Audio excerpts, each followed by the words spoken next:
Hello, and thank you for listening to this webinar. As Canada and the world grapple with the implications of the COVID-19 pandemic, the ICD is producing a series of webinars that will focus on critical areas of governance that will help directors navigate the challenges of the weeks and months ahead. Today, we turn our attention to the unprecedented issues and questions facing not-for-profit boards during the pandemic. Millions of Canadians rely on the services provided by the sector, but Canada's not-for-profits are typically under-resourced at the best of times. The COVID-19 pandemic presents a serious crisis for Canada's NFPs. Today, I'm pleased to be joined by two experienced not-for-profit directors to discuss how boards in the sector can think about the issues they are facing. First, I'm pleased to welcome Robin Cardozo. Robin has worked in senior positions in Canada's not-for-profit sector and has served on several boards over the past 30 years. Most recently, he served at Sick Kids Foundation as Chief Operating Officer. He's also served as CEO of the Ontario Trillium Foundation, one of Canada's largest grant-making foundations, and has also been COO at United Way Toronto. I'm also pleased to welcome Don McCreesh. Don is also a prominent leader in Canada's NFP sector, having served for over 45 years as a leader with a number of charities and not-for-profit organizations. Don is a past chair of the board of Imagine Canada and chair of Imagine Canada's Standards Council, a Canada-wide initiative to establish standards of excellence for all charities and NFPs in Canada. Don is also a member of the Executive Committee of the Ontario chapter of the ICD and is co-chair of the NFP subcommittee. Welcome to you both. I want to start with the most immediate concern for all NFP directors, which is the safety and health. And Don, you've referred to this as understanding about working with and working for. So from your perspective, what are the important considerations for NFP directors in this respect? Sure, Rahul, and thanks for being on, and thanks for ICD for doing this call. I think it's really important for sector leaders to be asking these questions. So, yeah, safety and security of staff, I think we all get that, but not-for-profit directors need to remember we also have an awful lot of volunteers. What are you considering the safety protocols for your volunteers? And then be thinking about participants, clients, people we're serving. I think different than the for-profit sector, our interactions that our staff and volunteers are having with participants and clients are going to be much more intensive, much more personal, much more face-to-face. And so you need to be thinking about the risk profile with that, and also be thinking about and taking into account that a lot of the participants and clients that we deal with are going to be they're coming from the vulnerable parts of our population, from a health point of view, mental health, physical health, and so be taking that factor into account. I think that you just need to be thinking about all those from a different perspective when you're sitting on a not-for-profit board. Robin, what are your thoughts on this? Thank you, Rahul, and like Don, I'd like to thank the ICD for having this session, and it is a pleasure to participate. I certainly agree very much with what Don has said, and I would just add a couple of additional perspectives. I always like to come at these questions from a perspective of what is our role as directors, and of course, as we know, our primary roles are to oversee management, and we have a really important duty of care to the corporation and the organization. So I think under those headings, the question of safety and security for staff and volunteers and participants fall very neatly. A couple of additional things that come to mind, though.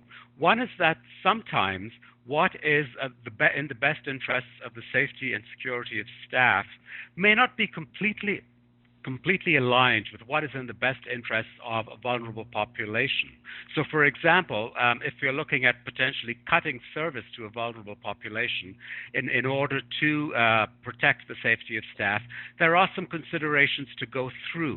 At the end of the day, I think it behooves any board to discuss the question from all angles before coming down to what the appropriate outcome is.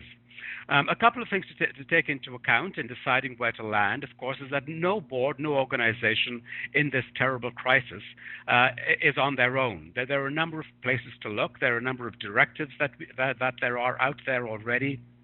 And of course, what are other organizations doing? So for a board to look at all those questions in the context of deciding what is in the best interest of the safety and security of staff, volunteers, and participants, I think is the appropriate thing to do. Now, Robin, you've alluded to the potential of some conflicts, and one would think that over the next while, job security could be front and center on some of, let's say, management's mind. Would you have any thoughts about how directors may want to approach that? Yes, absolutely. So obviously staff are in almost all cases the most important asset of any organization. But at the same time, many organizations are going to have started to face and will continue to face very serious financial crunches with the potential drop in revenues. Some jobs are going to have to be cut. It's unfortunate, it is, but it is a reality. I think in that context, it's appropriate for the board to look at what is in the best long-term interests of the organization. So, for example, if laying off all the staff tomorrow, doing that may not be in the best interests of the organization, because when things come back, you're going to want to have the great staff, and you're going to want those great staff to feel that the organization has been thinking about them and looking after them. So there is no right or wrong answer. I don't think we can say don't lay off staff, and I don't think we can say go into debt no matter what. But what we can say is that a responsible board will evaluate these issues, keeping in mind that staff, both full-time and contract staff, are really, really important assets and need to be looked after somehow. And if they can't be kept on the payroll as long as we'd like, maybe there are other ways of providing service and assistance to them. Don, we're going to pick up some of the elements of Robin's comments. I'm wondering if you've got any thoughts on this particular issue on job security right now. Yeah, I think it's going to be a very challenging time, some tough decisions, as Robin said, that each board is going to have to make in terms of its own context. But I do think Robin's point around be thinking about not just the next month, be thinking about where are we going to be 12 months, 18, 24 months. In terms of what we need to be, how can we get there, how can we bridge the financing, where can we be when this thing starts to come out. And I think we're going to probably be a theme all the way through this. This is now the time for boards to be thinking about scenario planning in terms of the revenue, the expenses, the staffing, and the kinds of services you can provide when. We just don't know. We just don't know where this thing is going to be a month from now, 3 months from now, 4 months from now. And boards just need to make sure staff have got the management have pulled together the planning and the options, and then the boards test that. Does that sound reasonable? What are the triggers when you move from one step to the other? Come back to this in a couple of minutes and dig a little deeper on it. But this is the the H. Let's have a bit of a conversation about that. Robin, you introduced the notion of what boards should be thinking in terms of HR, and from your perspective, what should they be thinking about the HR involvement in particular? So as organizations change the way they deliver service and move to, for example, in many cases, working from home, I think two key words that come to mind are flexibility and trust.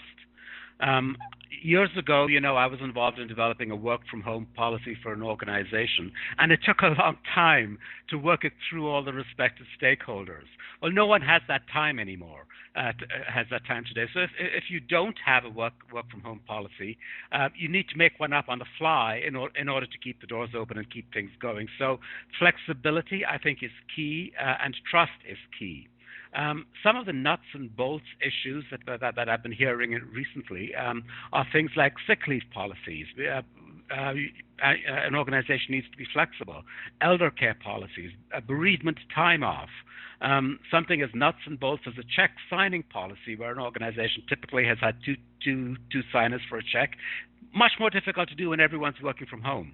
A lot of staff don't have laptops, so it's difficult to work from home if you don't have a laptop and the necessary Wi-Fi. So these are all just examples of situations I think that boards and management need to be flexible on. But the board needs to I think allow management to make some of these decisions very quickly with good communication, and again within the context of the principles of flexibility and trust. Right. And think about a board helping maintain flexibility around policies, HR, and volunteer. What does that say to you?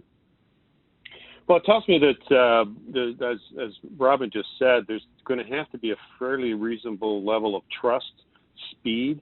It means boards might need to get together real time, not have quarterly meetings, but I know one board I'm on is we're now into a bi-weekly call to sort of stay on top of these issues. Allow management in the meantime to be able to move fast, not to have to come back to the board, provided there's some guidelines. Hey, stay within these guardrails, and management, you just make the call, and you don't need to get back to us. I think you need to have that level of trust. But to go back to the actual HR and volunteer policies, I totally agree with Robin around flexibility. Now's the time to be looking at time off, child support.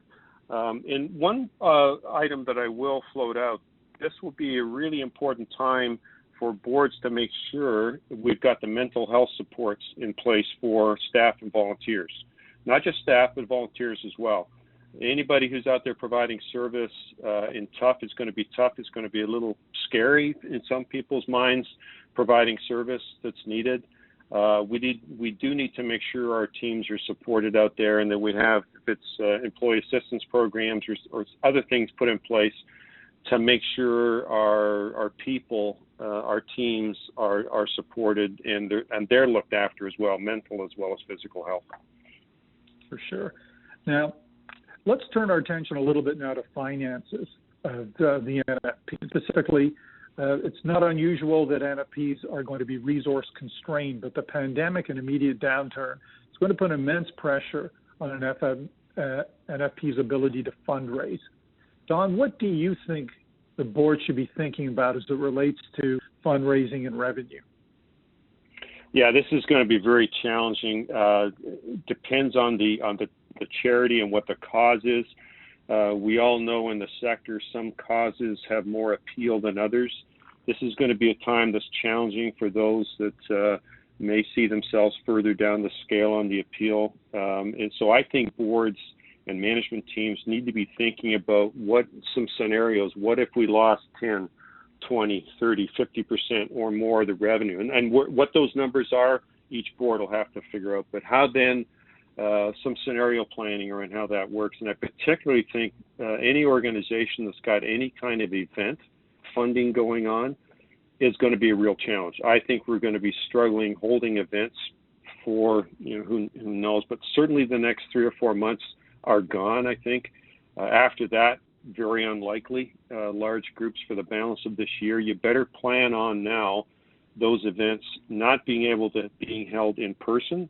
And I think on the upside, though, this is an opportunity to think about innovatively in terms of what are some other ways of doing it. One organization that I'm on the board of now has a 10K run that provides a significant portion of the funding.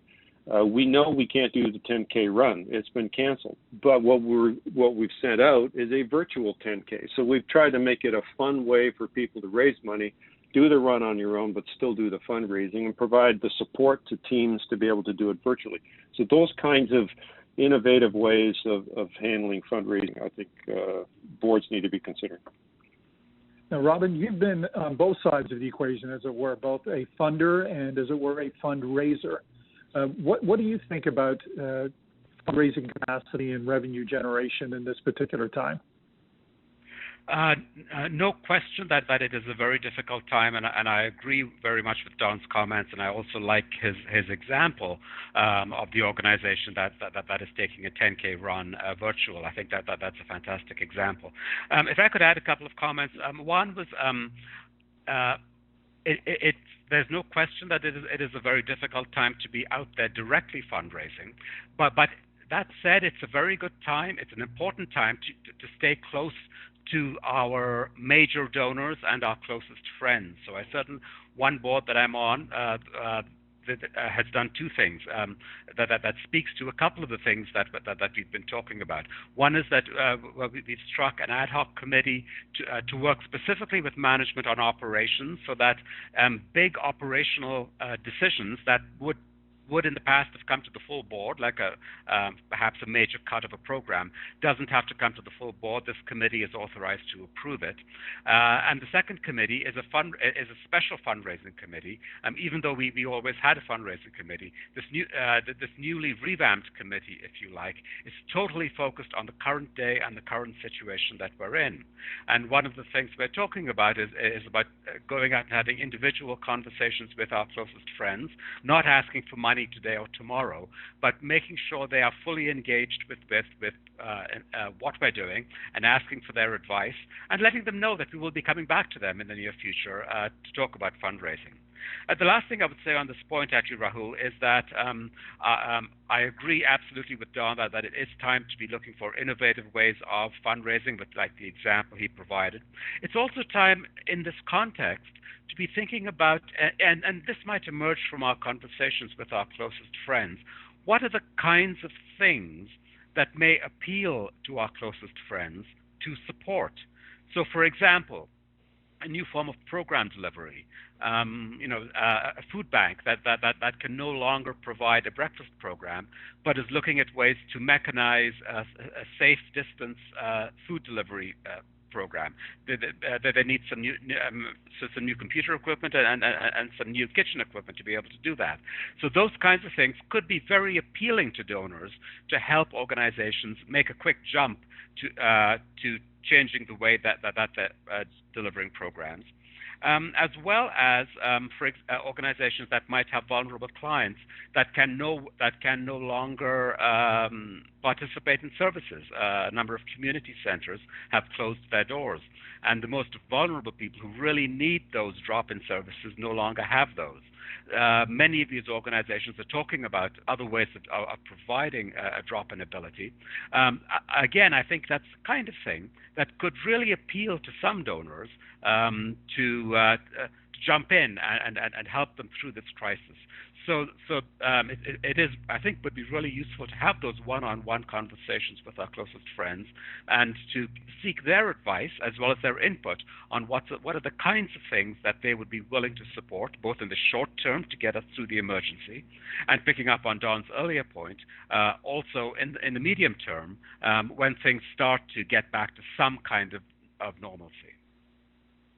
Let's pick up on this theme a little bit more. You've raised some very interesting points, particularly around liaising with donors, working with management to do some assessments of the fundraising capacity and revenue.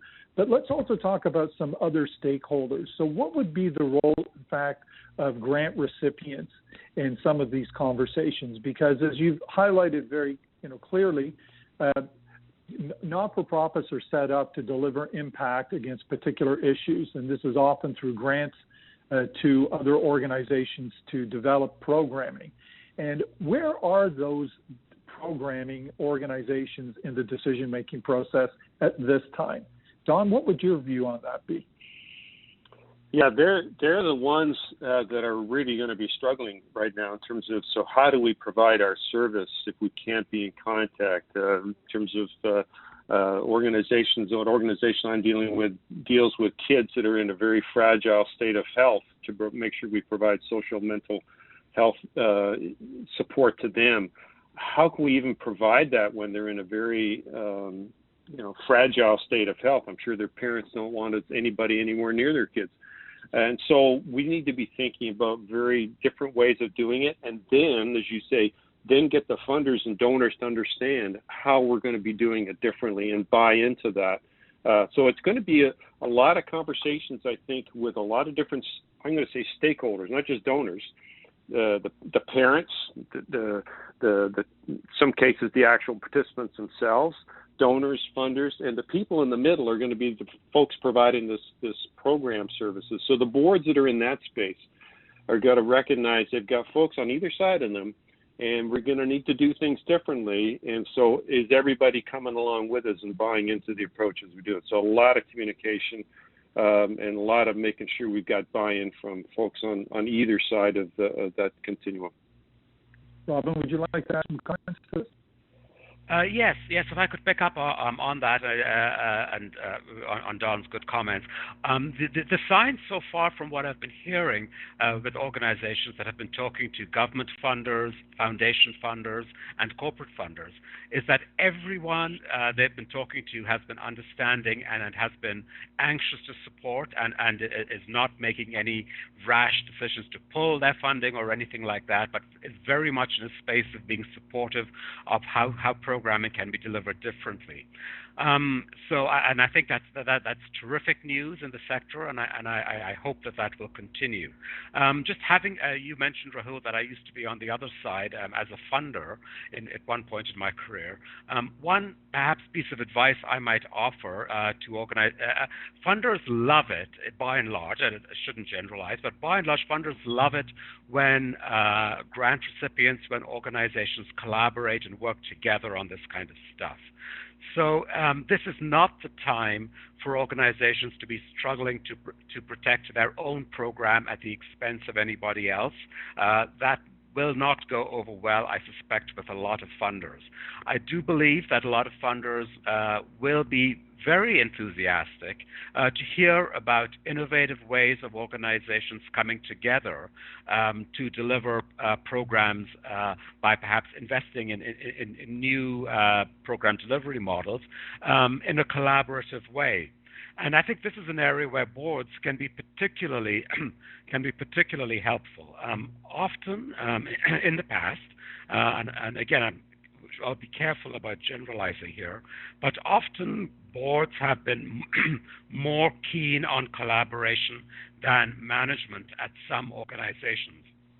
Again, I don't want to be too controversial here, but I will say that this is a great opportunity for boards to encourage their management and to encourage sister organizations to come together, to work together, to look for innovative programming solutions collaboratively. Great. Well, it seems like for some NFPs, and maybe many of them, the entire operating model right now may need to be rethought. Robin, can you start us off a little bit on how boards should be thinking about their organization's operations during the crisis and after?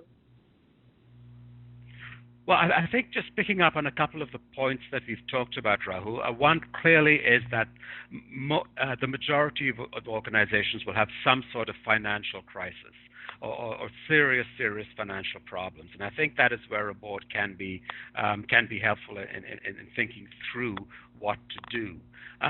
Picking up on it, I think Don referred to this earlier about short-term and perhaps medium to long-term. I think it's appropriate that many management groups will be very much focused on the short-term. Management groups, by and large, are the closest to the clients. That they'll be concerned about staff and clients in the immediate term, and that's great. Where boards can add value, I think, is by thinking about the medium term. In addition to that, because things will start to turn, but it's quite possible that sadly, a number of organizations will not come through this crisis in the same way, and some may not come through as viable options on their own. I think these are areas where boards can be critical in their thinking about how organizations might work together, how organizations at some point might look at amalgamating or merging down the road, how service might be delivered differently. Again, thinking about that medium term. I'm not even frankly thinking about the long term, i.e. 2 years out. I'm thinking about 6 to 12 months from now when things will firmly believe will start to turn. But a number of organizations will need to be thinking about delivering services differently. And I guess the last point I'd made, just building on that, is that this is not the time for, and maybe we'll talk about this a bit more, Rahul, but this is not the time for, I think, for us to fall back to the traditional governance models where we said, well, the board will do this, and staff does this, and management does operations, and board does strategy and policy, and so on. I don't think we're in a completely different time, and it calls for completely different ways of working together. And again, it comes back to the things we were talking about earlier: flexibility and trust, and perhaps I'll just throw in there communication, just making sure that there's lots and lots of communication between management and the board. Great. So we're going to come back to that theme of what the role of the board can be in this particular crisis and how that's changed. But before we go there, Don, I just want to get your views around scenario planning in this environment and the role of the board. Sure. I agree with Robin's view that you need to have a short-term, medium, and long-term. I would also add boards need to think about here's how I'm going at it right now. This thing could be cycling in and out where we're going to, we're trying to, as they're talking about, flatten the curve. But I think the curve is going to keep spiking or potentially could spike. So I think boards need to be thinking about with their management teams 3 or 4 different operating scenarios. If we're into this kind of mode where this level of shutdown, this level, so you've got 3 or 4, here's the new normal, here's a total shutdown, how would we operate? And so you've got 3 or 4 different models in place. You can bounce around as a board. How would we deal with staff? How would we deal? What would the protocols be in each of those scenarios? And then agree as a team, what would be the triggers that would take you from here to there to the different scenarios, so that you can adjust your organization's the operating model that you've got rapidly, and you've thought through each of the scenarios, gone through a risk oversight on each of the different scenarios. I think you need that short-term, medium, and long-term, but I think what will happen is we'll have a short-term plan. It'll turn better. We'll get a medium, but then I think it'll go worse, and we'll need to go back and forth, certainly over the next 6 to 9 months. Hopefully we get through it, as Robin says, sooner, but I think you need to have that in place and to be ready to go back and forth. And the other thing I would say is on communications, Robin pointed out you need to have lots of communications. Make sure you've got standby communications. What happens if we go into total shutdown? Do we have the communications along with each of those scenarios all ready to go, so that you're not spending a day or two working through all the communications? It's just a matter of turning a switch and you're ready to go. Don, I'd like to get your thoughts on that in terms of an increase of focus on risk oversight and what that could look like. Yeah, I think all of us have to, if you don't have a risk oversight framework, you need to get one in place dealing with this issue in particular. But even if you've got one, this is the time to do a deep dive on this particular kind of risk. Make sure we really understand what the mitigation strategies are. And it might be this is the time where the board dives in a little bit more than normal. Make sure you've got your agreement with management and board all the time. Management could start to feel board is imposing a bit too much, and boards need to balance that. If boards start to get too involved, it can be dragging down and taking away the resources that management could be, applying to delivering the service. So you got to always balance that. But I do think the cadence of reporting around the risk, the cadence of reporting on how we're doing, I think this is the time to ramp up information sessions between board and management. Each organization's got to figure out what the right cadence is, but certainly quarterly meetings doesn't cut it anymore. We're certainly in one organizations I'm looking at. We're looking at bi-weekly touch points, making sure we're on top of that. I would agree with Don about if you don't have a risk framework, it might be difficult to develop a full-blown risk management framework in the short term.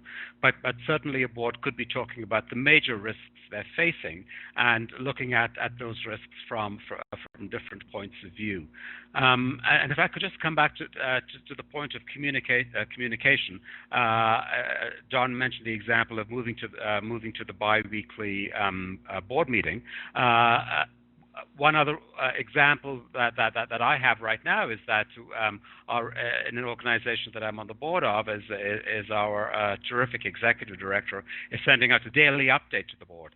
I don't know how she's making the time to do this because she's so incredibly busy. But a quick update with 5 or 6 or 7 bullet points on the key pieces of business has been great to keep people engaged and involved. For boards that have executive committees that are empowered to act between board meetings, I know there are lots of pluses and minuses about executive committees, but this actually, it strikes me, is a good time to have an executive committee or even an ad hoc, short-lived executive committee that is available really on the turn of a dime to be able to meet quickly, to be able if quick decisions need to be made. Great. Well, thank you both. Before we sign off, are there any final thoughts that you'd like to share? And Don, perhaps I'll start with you. Sure. My final thought is remember a lot of what we have as a Canadian culture and society is driven through the not-for-profit sector. I mean, we have made a decision as a society that a lot of the services, the programs that we provide to one another come through the not-for-profit sector. So we have to make sure that the sector maintains its strength, delivers the services that are needed, and that the 2 million people who work in this sector are protected, and the millions and millions of volunteers that we have are protected. So, we do need to keep providing the services. But they might be slightly different. We need to balance the risk to the staff, volunteers, and participants. But there's no question boards really need to step up. Directors really need to step up to make sure we survive and thrive through this crisis, and we continue to provide what Canada needs. Great, thank you. And Robin, looks like you get the last word. Well, that was so well said by Don that I don't know that I can add a whole lot. Just quickly, 2 or 3 points that may have been touched on already, but I think directors have a key role to play here by helping organizations think about the medium and slightly longer term, while management might be focused on the short term. Number 2, it's really important for us all to be flexible. In many ways, it does seem to me that the old rules of traditional board governance don't apply right now, and we all need to be able to trust one another and be flexible as we work together. And lastly, picking up on Don's point, this will turn. The organizations will come out of this, and boards will come out of it. But we, as board members, it's critical for us to keep that eye on the medium to long term to make sure that we continue to allow ourselves the opportunity to build these wonderful organizations, as soon as we have an opportunity to do so. Great. Well, thank you both very much, and thank you all for listening to this webinar. Look out for new installments of this series every week as we navigate this challenge together, and keep well.